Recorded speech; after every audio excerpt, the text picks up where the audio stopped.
Imagine एक आदमी ने 2 लाख रुपीस का डोनेशन किया पॉलिटिकल पार्टी को, प्रॉपर लीगल वे में किया था। ये पेमेंट बैंक थ्रू किया गया था और उसके पास प्रॉपर रिसिप्ट भी थी। अब ये 2 लाख रुपीस का वो डिडक्शन क्लेम करता है और जो कि उसका हक भी है according to income tax act में।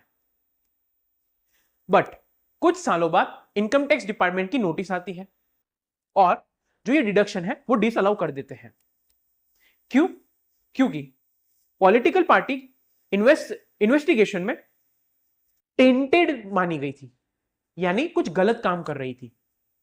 अब क्वेश्चन ये अराइज होता है कि क्या ये सही था? क्या डोनर को इसमें पनिशमेंट मिलनी चाहिए? और गलत काम तो पॉलिटिकल पार्टी कर रही थी ना, इसमें तो डोनर का कोई प्रूफ भी नहीं था। आज के हम इस रियल इनकम टैक्स केस में यही देखेंगे और यह केस आईटीएटी रायपुर का है जो फरवरी 2026 में डिसाइड हुआ है। और इस केस में एक इंपॉर्टेंट रूलिंग भी है जो सभी टैक्स पेयर को जानना बहुत ही जरूरी। तो चलिए शुरू करते हैं।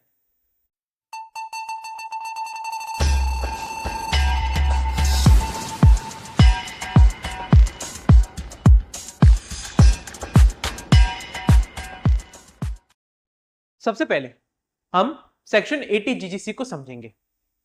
इनकम टैक्स एक्ट 1961 के अंदर सेक्शन 80 जीजीसी अलाउ करता है किसी भी इंडिविजुअल या पर्सन को एक पॉलिटिकल पार्टी को डोनेशन दिए गई अपनी टैक्सेबल इनकम में से डिडक्ट करने की।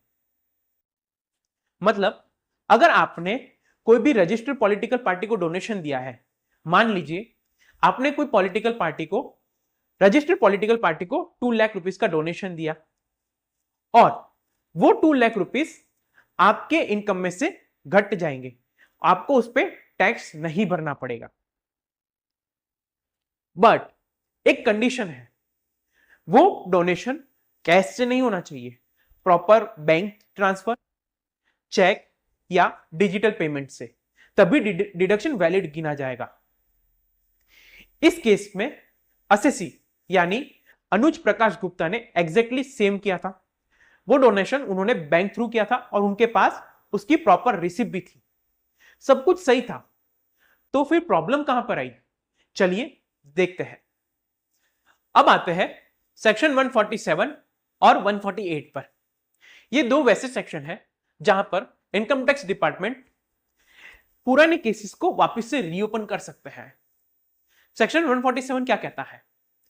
यहां पर अगर किसी असेसिंग ऑफिसर को रीजन टू बिलीव हो कि इनकम एस्केप हुई है तो वो केस को दोबारा से ओपन कर सकते हैं और सेक्शन 148 के थ्रू रीअसेसमेंट का नोटिस भेजी जाती है। अब इस केस में क्या हुआ? इस केस में अहमदाबाद में एक RUPPS नाम का ग्रुप चल रहा था जिसका नाम है रजिस्टर्ड अनरिकॉग्नाइज्ड पॉलिटिकल पार्टी नाम की एक ग्रुप थी। यहां पर इनकम टैक्स डिपार्टमेंट ने सर्च एक्शन जारी किया अंडर सेक्शन 132 यानी रेड में यह पता चला कि राष्ट्रीय समाजवादी पार्टी यहां पर बोगस डोनेशन कर रही थी और टैक्स इवेजन कर रही थी।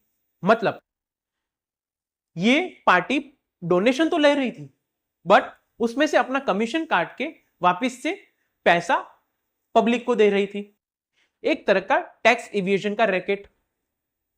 अब यहां पर इन्वेस्टिगेशन विंग ने यह डिटेल रायपुर भेजी। अब वहां के असेसिंग ऑफिसर ने अनुज प्रकाश गुप्ता का केस फिर से रीओपन किया। क्यों? क्योंकि अनुज प्रकाश गुप्ता ने इसी पॉलिटिकल पार्टी को डोनेशन दिया था। असेसिंग ऑफिसर ने यहां पर 2 लाख रुपीस का डिडक्शन डिसअलाउ कर दिया। अब यहां से शुरू होती है असली legal battle. Assessee CIT appeals के पास गया और यहां पर अपील फाइल की, यानी commissioner of income tax appeals में। ये एक फर्स्ट अपीलेट अथॉरिटी होता है।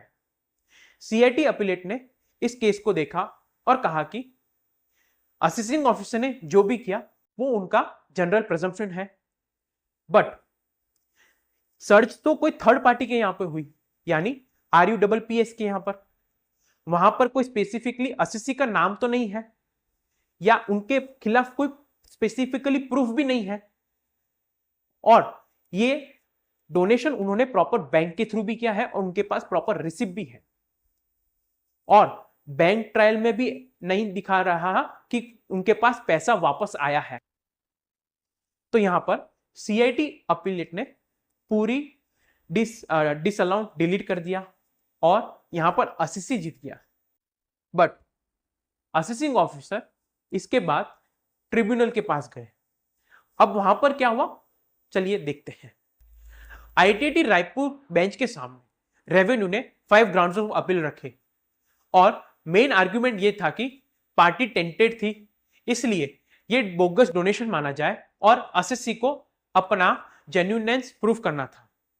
लेकिन जुडिशियल मेंबर पार्थ सारथी चौधरी ने क्लियर एंड स्ट्रॉन्ग ऑब्जर्वेशन दिया और कहा कि असेसिंग ऑफिसर ने ऐसा कोई एविडेंस सबमिट नहीं किया जिससे दिखता हो कि पॉलिटिकल पार्टी ने कमीशन लेकर असेसी को पैसे वापस दिए हैं। ना ही कोई नेक्सस एस्टेब्लिशमेंट है, ना ही कोई बेनिफिट। इसलिए ट्रिब्यूनल ने CIT अपीलेट का ऑर्डर अपहोल्ड किया और रेवेन्यू की अपील को डिसमिस कर दिया। मतलब पार्टी पहले से इन्वेस्टिगेशन में तो थी, बट डोनर को तब तक पनिश नहीं किया जा सकता जब तक स्पेसिफिकली ये प्रूव ना हो जाए कि डोनर ने पर्सनली पैसे लिए हैं या बेनिफिट। चलिए अब आगे बढ़ते हैं कुछ की टेक्स अवे के साथ। सबसे पहला, अगर आप जेन्युइनली किसी पॉलिटिकल पार्टी को डोनेट करते हो तो प्रॉपर बैंकिंग मोड और रिसिप्ट है तो डिडक्शन लेना आपका हक होता है। सेकेंड, डिपार्टमेंट को प्रॉपर एविडेंस लाना होगा आपके खिलाफ। किसी थर्ड पार्टी सर्च या जनरल फाइंडिंग से आप पर केस नहीं बन सकता। थर्ड पॉइंट, ट्रिब्यूनल ने क्लियर कहा किसी पार्टी के टेंटेड होने से डोनर गिल्टी नहीं माना जाता। Fourth, bank proof, receipt and donation acknowledgement का प्रूफ आपके पास प्रिजर्व करके रखो। अगर कोई नोटिस आई तो आप CIT या ट्रिब्यूनल तक लड़ सकते हो। तो फ्रेंड्स, ये था ITT रायपुर का सबसे इंपॉर्टेंट केस, और इस केस से हमें यह पता चलता है कि लॉ सिर्फ डिपार्टमेंट के साइड नहीं होता। अगर आप सही हो, अगर आपके पास प्रॉपर एविडेंस है तो आप भी लड़ सकते हो। फ्रेंड्स, कैसा लगा आपको ये वीडियो? अगर वीडियो अच्छा लगा हो तो वीडियो को लाइक करें, चैनल को सब्सक्राइब करें और हाँ, इस वीडियो को ज्यादा से ज्यादा अपने फ्रेंड्स के साथ शेयर करें। और हाँ, मुझे कमेंट में ये भी बताएं कि क्या आपके साथ या आपके किसी रिलेटिव के साथ ऐसा कोई केस का एक्सपीरियंस हुआ है, हमें जरूर बताएं। मैं नैतिक शाह आपसे मिलता हूं एक अगले new income tax case law के साथ। तब तक के लिए थैंक यू, जय हिंद।